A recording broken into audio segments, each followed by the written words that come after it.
So 2022, Maria has other plans.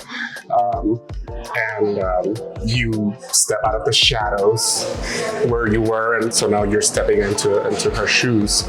Can you talk to me about the weeks leading up to that? What did those conversations look like? 2022 is when everything kind of came to light. But what people don't know is that the 2023 plan has always been a plan that the councilwoman has had in place. You mean she has always been, yes, she has always been able to see beyond, far beyond today. And so there was always a 2023 plan where she would take the next step. What was not clear to all of us was who was going to step in. And, the conversation started a few years ago about you will probably be the person, you are the person that we're shaping to be in this position. The plan was for me to run in 2023. And so we never saw an opportunity for me to be even considered for the special. So when we talked about the special, and they were like, yeah, it's happening like really soon. Like when she steps down now is when you're gonna run. And I want to talk about that because you have another election coming up in May, because this was a temporary, measure to fill those seats because everybody sort of resigned in the same few months. And I think whether we recognize it or not, you're inheriting a big legacy, right?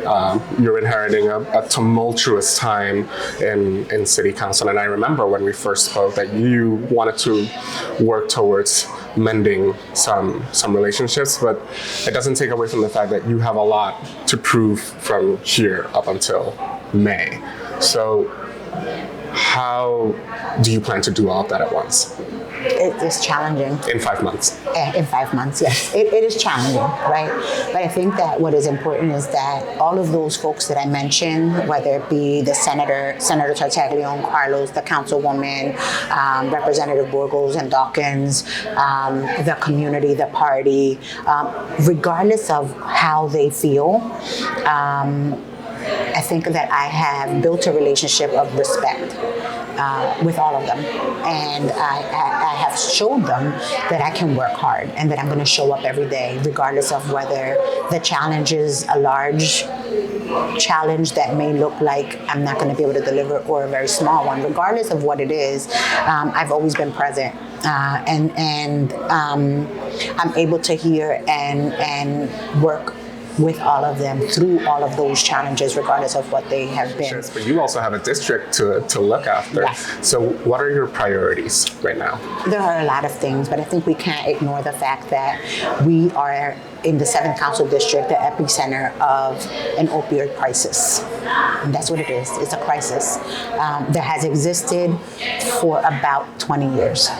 And there was this decision to concentrate what was happening or what is happening in a particular part of the district. And so one of my priorities, or my main priority, is to break up that concentration, work with and through the administration to figure out how we break that up. But I think that what they're not seeing, or what they don't understand, or what they have let get out of control, is that using narcotics openly is a criminal act.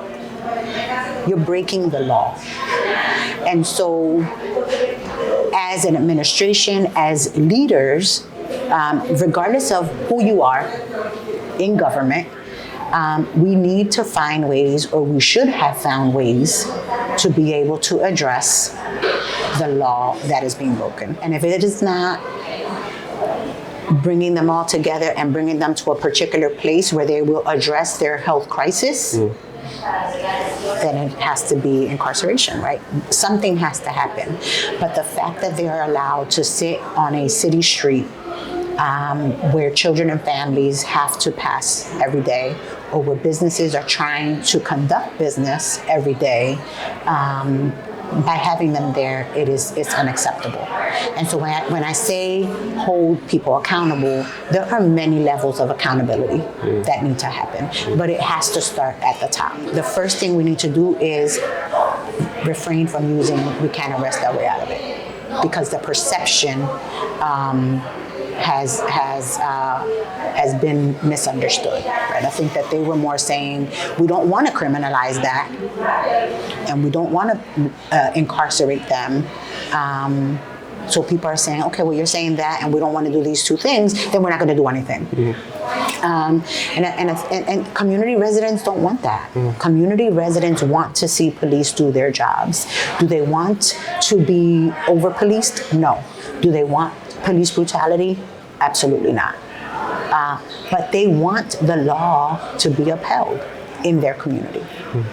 What impact do you hope to have, or what would you like to impress upon District 7? I'd like to ensure that community residents have a good quality of life. I'd like to make sure that Jose, John, Maria, in 20 years, will be able to say, I was given an opportunity to succeed and be a good contributing citizen to my city and to my community as a result of her leadership, as a result of her understanding that we need to be the priority.